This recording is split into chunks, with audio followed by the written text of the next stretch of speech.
Cette émission est une réalisation de TCBH, propulsée par Derry Télécom.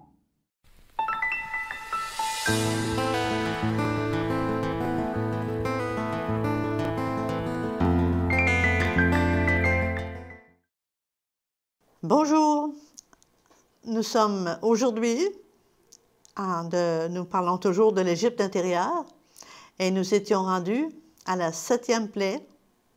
Et à la 7e plaie, le symbole, c'est la grêle. Nous lisons dans la Bible, il avait dit à Moïse, « Dirige ta main vers le ciel et que soit une grêle dans tout le pays, sur l'homme et sur le bétail, et sur toute l'herbe des champs. » Et Moïse dirigea son bâton vers le ciel, et Yahvé produisit des tonnerres et de la grêle. Ce fut une grêle et un feu, allant et venant de la terre, un feu tourbillonnant, on n'avait jamais vu ça en Égypte, depuis qu'elle était devenue une nation. La grêle frappa dans tout le bétail, dans toute l'Égypte, et dans les champs, depuis l'homme jusqu'au bétail, toute l'herbe et tout arbre des champs furent brisés. Rien que sur la terre de Gohen, où demeurait son peuple, là où les fils d'Israël étaient, la grêle ne les atteignait pas. Devant ce désastre, Pharaon se repentit pour la première fois et promit de laisser partir les fils d'Israël.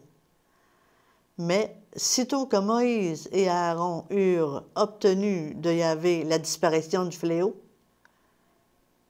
alors le Pharaon persista dans sa façon de faire et ne permettait pas aux fils d'Israël de repartir. Alors, 8 fois dans ce texte, le fléau de cette 7e plaie, la grêle, est prononcé. Et 2 autres fois auparavant, dans les versets 17 et 21, dans lesquels la grêle est annoncée. Ce mot, donc, est prononcé 10 fois. Et le nombre 10 réactive la lettre Yod du divin tétragramme Yahvé. Yahvé a pour valeur 10, le verbe épée. La 5e plaie était construite sur un jeu de mots, verbe d'abord, da-b-a-r, le mot hébreu. C'est encore ici le verbe qui préside à cette 7e étape de la croissance des Hébreux, mais sous le symbole de la grêle. Barad et Dabar et Barad sont 2 mots hébreux, faits des mêmes lettres, donc ça veut dire qu'ils ont les mêmes énergies, mêmes valeurs. Elles sont qualifiées de très graves dans la bouche divine. Cette similitude de grave, ça veut dire que c'est lourd de sens, indique bien que chez les Hébreux, au pays de Gohen, dans le jardin axé sur le nom, le mariage entre les 2 souffles, les 2 ré du Saint-Nom, de leur intériorité s'accomplit. Le ciel extérieur, en hébreu, désigne aussi les cieux intérieurs que tout homme est appelé à épouser. D'autre part, la main, yad, ressemble beaucoup au mot yod, yad en hébreu. C'est aussi le yod, c'est-à-dire la puissance verbe qui joue en organe mâle dans les épousailles intérieures de l'homme et qui se retourne contre lui pour tuer. Les 2 hé de yod, hé, vaé, 2 qualités du verbe dabar et barad s'épousent. C'est un passage à un tout autre que le nombre 7 de cette plaie exprime avec force. La force érotique est toute puissante en l'homme et c'est d'elle qu'il s'agit ici, en cette qualité de verbe qui dénonce la grêle accompagnée du feu tourbillonnant en elle. Cette force est celle de la chair, mais quand on parle de la chair ici, c'est ontologique. L'élément le plus mystérieux et sacré de l'être qui est lié au noyau de son nom et scellé dans les profondeurs de ses cieux intérieurs, comme elle est close au cœur de Isha, c'est-à-dire notre féminin intérieur, au 7e jour de la Genèse. Elle est celle qui dirige vers l'époux divin, qui préside au mariage de l'homme avec lui-même. par l'érection de l'arbre de la connaissance dont on parlait tout à l'heure, en même temps qu'elle lui donne accès aux épousailles divines dans l'arbre de vie. Nous sommes appelés aux épousailles divines. Ce double mariage est un des lettres majuscules, le 1, en profondeur, comme sont ces deux arbres plantés au milieu du jardin d'Éden. Ce jardin d'Éden, il est en nous, n'oublions pas. Mais la situation de chute représentée ici par celle de l'Égypte a détruit toute union.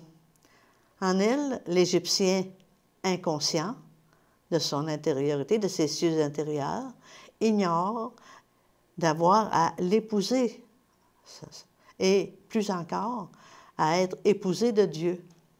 Nous sommes cet Égyptien. La chair en nous est dévoyée. Elle n'est plus dans l'espace intérieur des rencontres, dans l'axe du jardin d'Éden. Elle s'investit dans tous les axes au bout desquels le monde extérieur promet la jouissance. La situation de 6e jour remet l'homme dans une confusion avec sa terre intérieure, dans un état opposé à celui d'un mariage. Hommes et femmes transposent alors les uns sur les autres leurs exigences de conquête et de jouissance. Ce sont des rapports de force intolérables.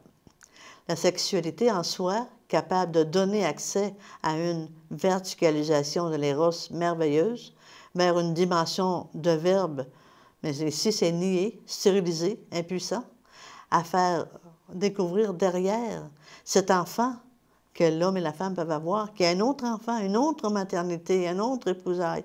Mais en fait, compte, ils ne le comprennent pas. Leur spiritualisation est c'est comme une castratisée, on dirait qu'elle est comme bloquée, en fait, compte. Nos cieux intérieurs sont saccagés. La maladie fait rage. La conscience du chemin d'accomplissement y est perdue. La voix divine nous demande compte du verbe que nous sommes, et nous ne savons que de nous perdre dans une sexualité infantilisante, privée de la présence de l'Esprit Saint. Nous n'entendons pas sa voix, et ne l'entendons pas, nous ne pouvons donc pas lui répondre. On ne peut pas non plus unir notre voix à celle de ceux qui crient gloire, qu'à ceux qui croient ou non. Alors, dans le 7 que joue une mort pour une résurrection, le 7, la 7e plaie ici, concerne leurs terres respectives, les terres intérieures des Hébreux, les terres accomplies et les cieux accomplis sont bouleversés pour que surgisse un champ de conscience nouveau. Les terres des Égyptiens extérieures, celles-là, puisqu'aucune conscience n'a encore émergé chez eux, sont détruites les autres par la grêle. En cette 7e plaie, l'Hébreu, qui veut comprendre, connaît une mutation profonde. Il entend soudainement la voix de Yahvé dans le souffle de l'Esprit. Il est comme sculpté dans sa chair ontologique et bien sûr biologique par le « Écoute Israël », le premier mot du Deutéronome. Celui qui est de Dieu écoute les paroles du Père jusqu'à celles qui le conduisent à la croix, mais aussi à la résurrection. Dans le symbole de la grêle que l'on voit ici, cette force de la parole de Dieu bouleverse l'Égyptien lui-même. L'Égyptien ici représenté comme l'ancien homme. Nous sommes appelés à revêtir l'homme nouveau. Ceux des serviteurs de Pharaon qui révéraient la parole de Yahvé mirent à couvert leurs gens et leurs bétail de leur maison, même s'ils étaient chez les Égyptiens, ils commençaient à croire en Dieu. Et la grêle ne les frappa point. Ceux-là ont entendu. Ils entrent dans la crainte de Yahvé. L'Égyptien se fait hébreu. Le vieil homme revêt l'homme nouveau. Les ténèbres, donc, commencent à devenir lumière. Nous sommes maintenant rendus à la 8e plaie. Et la 8e plaie, ce dont on parle, c'est la sauterelle. Alors, Yahvé dit à Moïse, « Va vers Pharaon, car moi, j'ai alourdi son cœur et le cœur de ses serviteurs, afin que je pose ces signes dans son sein, et afin que tu racontes aux oreilles de tes fils et de ton fils et du fils de ton fils ce que j'ai accompli en Égypte et les signes que j'ai placés en eux, car moi, je suis Yahvé. Moïse alla avec Aaron vers Pharaon et lui dit, « Ainsi parle Yahvé, Dieu des Hébreux. Jusqu'à quand refuseras-tu de t'humilier devant ma face? Renvoie mon peuple et qu'il m'honore. Car si tu ne le laisses pas partir, si tu ne laisses pas partir mon peuple, voici, moi, je ferai venir demain la sauterelle dans ton pays. Elle cachera l'œil de la terre, et nul ne pourra voir la terre, et elle mangera le reste des récoltes que vous avez épargnées. Elle mangera la grêle, elle mangera tout, même, elle mangera tout arbre même qui germe pour vous dans les champs. Elles rempliront tes maisons, et les maisons de tes serviteurs, et les maisons de toute l'Égypte, de telle sorte que tes pères les pères de tes pères n'ont jamais vu cela depuis le jour où ils furent sur cette terre jusqu'à ce jour. Et cela fut ainsi. Il devient de plus en plus certain que ces signes sont ceux des forces de croissance du Saint-Nom dans le cœur des Hébreux et aussi ces démons ravageurs chez les Égyptiens. Chaque plaie est œuvre de transmutation pour que tous les humains s'accomplissent. Les épreuves intérieures sont certainement en cours chez les premiers, les Hébreux, pour les faire accoucher d'eux-mêmes dans l'axe du Saint-Nom, alors que chez les Égyptiens, ces mêmes énergies qui ont-elles vocation d'enfantement, ont certainement vocation d'enfantement, mais sans fenêtre ouverte vers les plans supérieurs de l'être, elles ne peuvent pas s'agrandir, car le mot fenêtre s'impose dans ce qui clignote derrière le nom de la sauterelle. La sauterelle veut dire, c'est Aroubeb, ça veut dire fenêtre. Une fenêtre, c'est une ouverture. Alors, en cette lumière épreuve, en cette 8e plaie, il s'agit de la sauterelle. Donc, la lumière doit se faire de plus en plus urgente, de voir clair. Elle est nommée au singulier ici, mais elle va le devenir au pluriel. Alors, lorsqu'elle remplira toutes les maisons d'Égypte, elle est comme un collectif exprimant une effrayante multitude qui fait penser aux démons des évangiles, hein, auxquels Jésus demande quel est ton nom, puis il répond « Nous sommes légions, nous sommes nombreux ». La sauterelle, dit le texte, va cacher l'œil de la terre ou sa profondeur. Il semble que nous soyons envahisseuses devant le démon qui fait accoucher à de fausses lumières, lesquelles cachent la vraie lumière. Et le Christ disait quelque part, « Ah, si les enfants de lumière étaient aussi rusés que les enfants des ténèbres. » La sauterelle joue le rôle du démon dévoreur. Et ici, dévoreur de ce que la grêle a laissé. Or, la grêle avait détruit toutes les récoltes, à l'exception de quoi? Du blé noir. Pourquoi? Parce que le blé noir, lui, est tardif. Donc, la grêle ne l'avait pas détruit parce qu'il n'était pas encore levé. Il n'avait pas encore poussé au moment où avait agi cette première dévastatrice. Si ces différentes herbes des champs symbolisent les énergies divines qui ont leur correspondance en l'homme, dans une multitude de richesses, le blé, lui, au milieu d'elle, correspond, lui, au germe du Fils, qui est appelé à faire grandir jusqu'à sa dimension de Verbe. La grêle avait dénoncé la destruction de bien des richesses intérieures chez l'Égyptien, mais le noyau de son être, l'œil de la terre, de sa terre, image de Dieu, qui est dans le symbole du blé, qui n'a pas été agressé par la grêle, était encore vivante. Et voici que la sauterelle veut en dévorer le germe. Celle qui porte en elle les éléments de fenêtre devient alors fausse lumière. Ruse et astuce du démon le plus rusé qui soit. Ça, c'est l'illusion de la bonne conscience.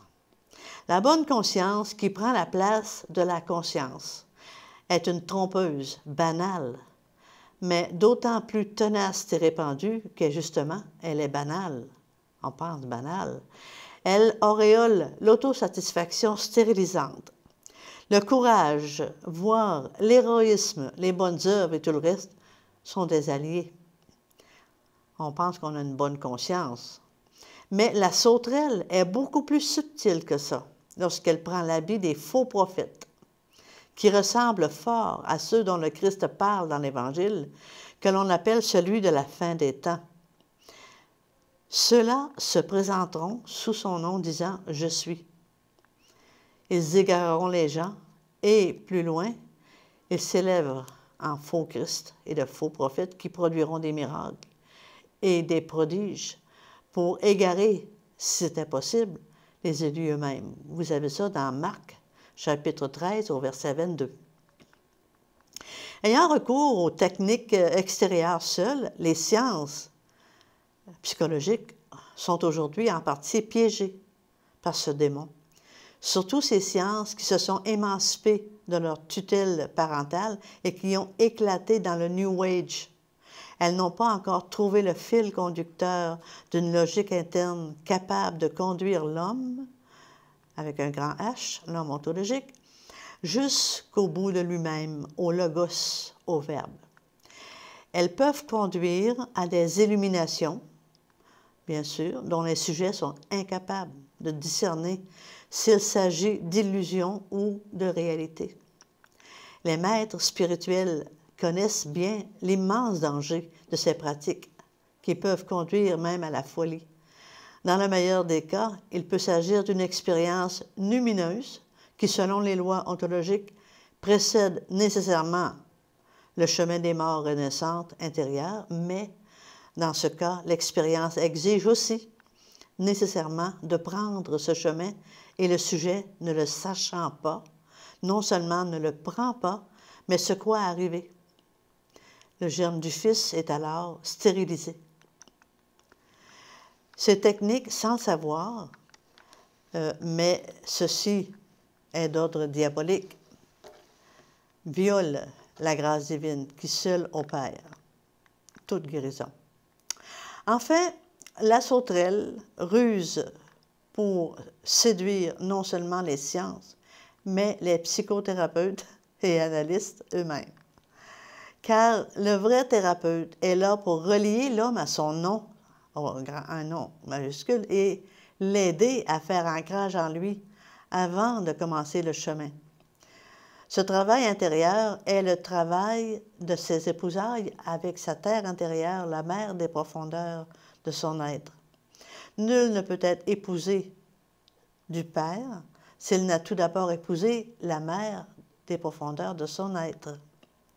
Alors, si la sauterelle, fausse lumière, s'est fait fausse lumière, dévore ici l'Égypte, Jean le Baptiste, lui, se nourrira de sauterelles.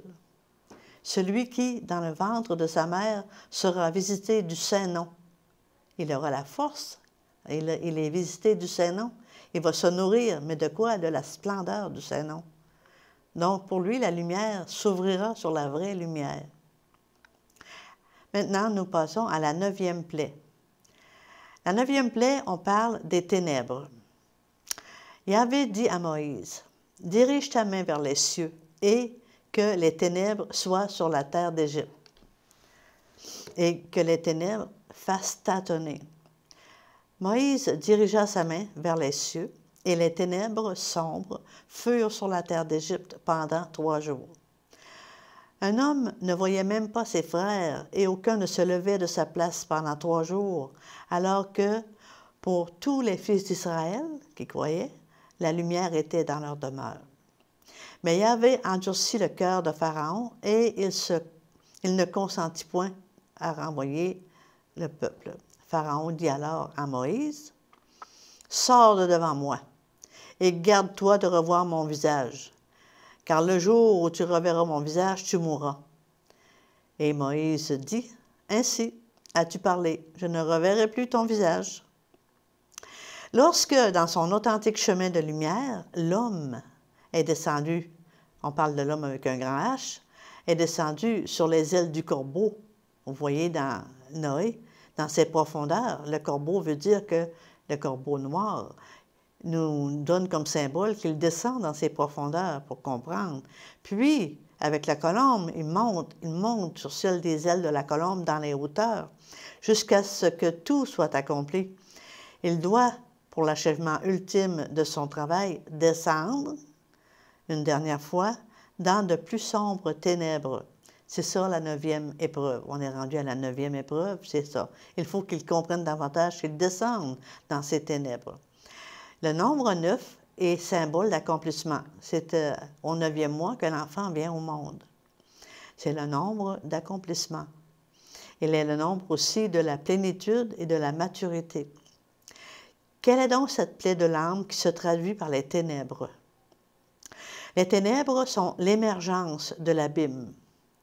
Et l'abîme, c'est ce qui sépare radicalement l'incréé du créé, Dieu de l'homme.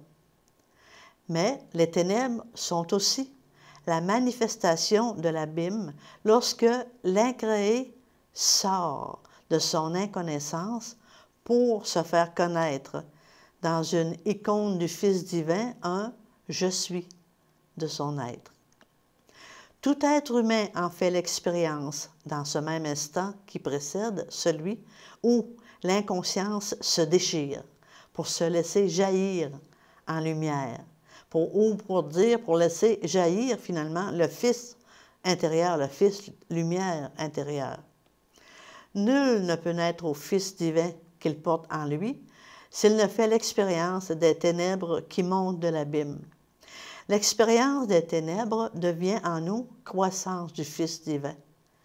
Elle est intimement liée à l'épreuve du sabbat, où Dieu se retire pour que l'être Yahvé soit et croisse en l'homme. Les ténèbres font aussi que personne ne reconnaît l'autre comme frère, que personne ne voit qu'en l'abattant et s'abat lui-même. Personne ne reconnaît en l'autre l'image de son frère intérieur, en lequel seul il ne pourra se construire, voire se verticaliser. Ici, en cette 9e plaie, les ténèbres sont comme plus épaisses, car la connaissance prend une plus grande dimension. La sève de l'arbre qui saisit le cœur du peuple hébreu monte des profondeurs hivernales de la terre d'Égypte pour faire accéder ce peuple à une terre nouvelle où il donnera son fruit. Elles sont la participation aux ténèbres plus sombres encore qui, la 9e heure, recouvrée, vous vous souvenez, quand le Christ est mort, il y a une grande ténèbre qui a recouvert la terre. Donc, c'est ça qu'on rappelle. Ici, la 9e heure qui a recouvert la terre, lorsque le fruit, qui est le Christ lui-même, de l'arbre de la connaissance, se détachera de l'arbre de la croix. Car, en fait, là, tout est accompli. C'est ça que dira Jésus en mourant. Mort couronné d'épines, celui qui, dans sa résurrection, ouvre ce ciel, pose sur la tête de ce qui se fait épouse le diadème royal.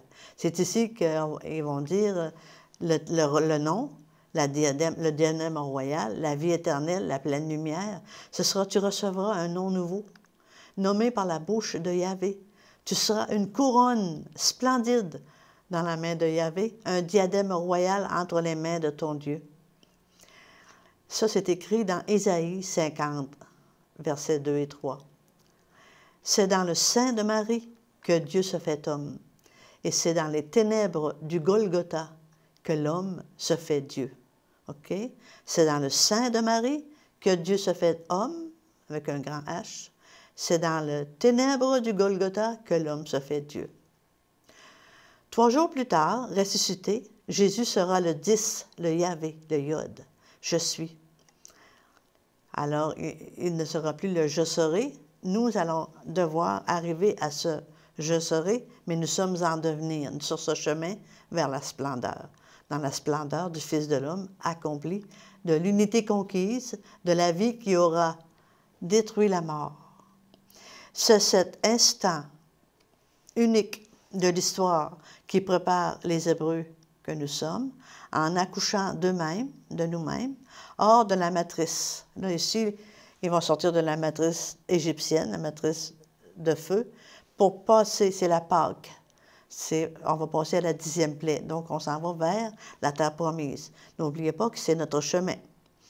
C'est un parcours évangélique que vivent en ces 10 plaies nos frères hébreux, celui-là même que chacun de nous a à vivre en notre terre intérieure. C'est pourquoi une même lumière ténébreuse accueille la naissance de l'Hébreu en tant que fils et voit aussi se verticaliser en lui l'épouse rendue capable de quitter la terre d'esclavage où nous sommes, dans laquelle nous sommes enfermés. C'est ça notre terre d'esclavage. Passer par les ténèbres, accepter de ne plus rien comprendre, de n'avoir aucune sécurisation, accepter même l'inacceptable, là est le chemin de la lumière. Lorsque ces éclairages viennent à manquer, il y a seule la résonance au nom, le toucher de Yahvé est sécurité. Tu es mon rocher, ma forteresse. Donc, on peut lire dans le psaume 51, verset 3. Alors, des noces de Cana à la résurrection, le Christ a porté en archétype à son accomplissement total le grand œuvre de l'humanité que nous sommes, sur un plan mythique, peut-être commencé par Noé, ébauché historiquement par son peuple Israël, et que notre histoire actuelle a pour vocation de conduire à sa véritable réalisation universelle. Nous avons la dernière plaie maintenant, la 10e. Alors, la 10e plaie, c'est la mort des fils d'Israël. La mort des fils aînés et des animaux des premiers-nés. Nous voyons, font lire dans l'Exode. Il est encore une plaie 1, que je ferai venir pour Pharaon et sur l'Égypte, après quoi il vous laissera partir de ce pays. Il vous en chassera absolument. Il ne voudra plus de vous. Alors, il dit à Moïse, parle donc dans les oreilles du peuple et que chacun demande à son voisin tous les objets d'argent et tous les objets d'or. Alors, Moïse s'adressa à Pharaon, il lui dit, ainsi parle Yahvé. Lorsque ce sera la moitié de la nuit, moi, je sortirai au milieu de l'Égypte et je ferai mourir tout premier-né en terre d'Égypte.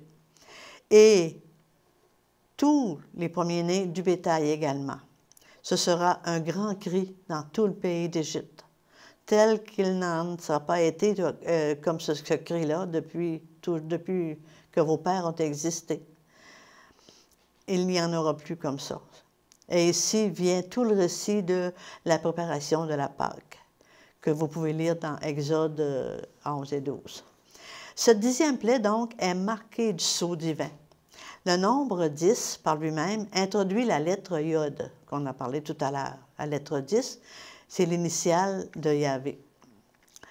Le Yahvé, dont la tradition dit qu'elle est le pommeau de l'épée dans le divin tétragramme. Le nombre 10 est, d'autre part, l'unité dans le registre des dizaines, c'est-à-dire dans celui qui se réfère au monde créé. En ce sens, il est l'incarnation du un divin, celle du Fils en l'homme. Les 9 épreuves dans le texte hébreu n'ont pas été vraiment, c'est des plaies, comme je vous ai dit au début, c'était comme plutôt des merveilles, des preuves de la puissance divine, seules capables de nous amener vers notre réalité. Cette plaie ici est unique en soi. On l'appelle une plaie parce qu'elle tue les premiers-nés des Égyptiens et même des animaux. Cette plaie est unique en soi et une en sa qualité divine. Elle entre au cœur des choses, aux confins de l'âme et de l'esprit. Elle entre au sein même de l'espace intérieur de transformation qu'elle va trouver chez l'Hébreu, lourd d'un fils, mais vide chez l'Égyptien, et l'épée frappe qui? Frappe l'Égyptien douloureusement, parce qu'il ne veut rien savoir de son côté ontologique. Parce que l'Égyptien n'a pas mis au monde un fils intérieur, son fils extérieur meurt. La loi est inexorable, elle est ontologique. Elle joue aujourd'hui même en ce monde où nos enfants meurent de ce que nous n'accouchons pas de l'intérieur de nous-mêmes, de ce fils allant vers la ressemblance à Dieu. Marie, lorsque son terme arriva, mit au monde son fils premier-né. Nous voyons dans Luc 11, verset 6. Si Marie, est Isha, c'est-à-dire l'épouse intérieure de l'Adam, il ne serait pas faux de dire, en parlant de l'homme intérieur, Adam mit au monde son fils premier-né. Jésus se dit lui-même fils de l'homme, avec un grand H, fils de l'Adam, donc notre humanité. Sur la croix, Jésus s'adressera à Marie en faisant appel à sa maternité lorsqu'il remet entre ses mains un autre fils, Jean. « Femme, voici ton fils », lui dit-il. Jean est son fils intérieur, nouveau.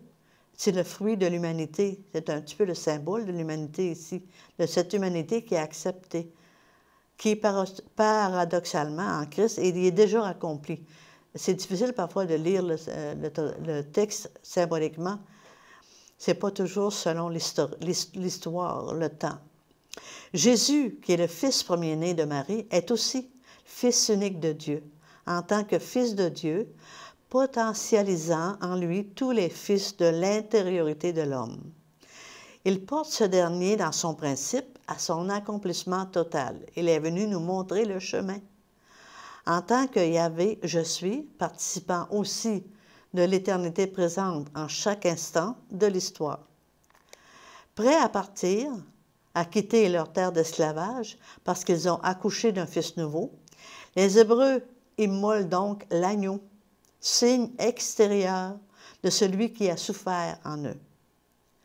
L'Hébreu, quittant l'Égypte pour aller vers la terre promise, terre essentiellement intérieure à celle du nom, en fait, s'achemine vers le Père. Les 10 plaies ont été une conquête. De quoi? De la conscience. Une préparation initiatique pour lui faire reconnaître le chemin qu'il a encore à parcourir, mais encore pour le faire naître à un autre niveau de lui-même, le rendant fils nouveau dans une terre nouvelle. N'oubliez pas qu'il quitte la terre, il quitte le camp d'esclavage, mais il entrera dans la terre promise, dans le désert de la terre promise. Prémisse de la lumière incréée, le soleil de la terre de Canaan, qui va maintenant éclairer les Hébreux, après la terre de l'Égypte, ne soulèvera pas moins de doutes dans leur cœur. Est-ce possible, demande aujourd'hui l'enfant qui interroge son père le soir du passage vers la Pâque, qu'est-ce qui différencie cette nuit de toutes les autres nuits? Eh bien, c'est ce passage vers la Pâque. Et pour en finir avec cette Égypte intérieure, le passage de la mer Rouge, alors lorsque Pharaon eut laissé le peuple, Dieu les dirigea pas à pas sur le chemin de la terre des Philistins, laquelle était proche, car Dieu dit, de peur que le peuple ne se ravise à cause de la guerre et qu'ils veulent retourner en Égypte, Dieu détourna le peuple par le chemin du désert vers la mer des Joncs, c'est-à-dire la mer Rouge, et les fils d'Israël s'élevèrent, en tout cas, et les fils d'Israël s'élevèrent de la terre d'Égypte par 50. Et puis là, Moïse, avec lui, il a pris les ossements de Joseph, qui était celui qui les avait sauvés, car celui qui avait fermement adjuré le fils d'Israël en disant « Certainement Dieu vous visitera un jour et vous fera sortir de cette terre d'esclavage. Alors tu apporteras mes os avec toi. » Donc Yahvé marchait devant eux le jour dans une colonne de nuée pour leur indiquer le chemin, et la nuit, c'était une colonne de feu. Alors, avec Myriam, la prophétesse, sœur de Moïse et d'Aaron, j'aimerais prendre mon tambourin et chanter et danser la gloire de Yahvé, qui sauve son peuple, et exultant au cœur de la rupture de toute forme pour accueillir la vie dans l'impossible devenu réel. Car ce qui vient de se passer est tout simplement prodigieux. Le prodige devient merveille pour l'Hébreu, mais abomination pour l'Égyptien qui ne veut rien savoir. Dans les deux cas, l'événement bouscule, désarçonne même, et parfois terrifie, pour faire croître et libérer, car tel est le sens de l'éruption de la transcendance divine dans le monde. Lorsqu'elle pénètre l'homme de son épée, mais pour la guérir, pour lui donner la vie. La transcendance ne se prouve pas, mais se manifeste, éprouve la dissemblance pour l'amener à quoi? À la ressemblance. Et c'est ainsi que nous sommes appelés à devenir un en Dieu. En ce temps-là, il n'y aura plus de soleil pour t'éclairer, ni de lune pour t'illuminer, car Yahvé sera ta lumière éternelle et ton Dieu sera ta beauté. Voici ce que je peux en dire de cette Égypte intérieure. C'est tout à fait différent probablement de ce que vous avez déjà lu, mais c'est ainsi que Annick de Souvenel nous parle de cette Égypte intérieure qui nous amène. Et c'est le grand rire aussi. Le rire sauveur, c'est le rire, le Christ qui vient finalement. Le rire d'Israël qui est sacré. Il domine la révélation biblique depuis la naissance d'Isaac, qui voulait dire il rit, le fils d'Abraham, jusqu'à la résurrection du Christ. C'est ça le grand rire, un rire sauveur, un rire de résurrection. Merci et à la prochaine.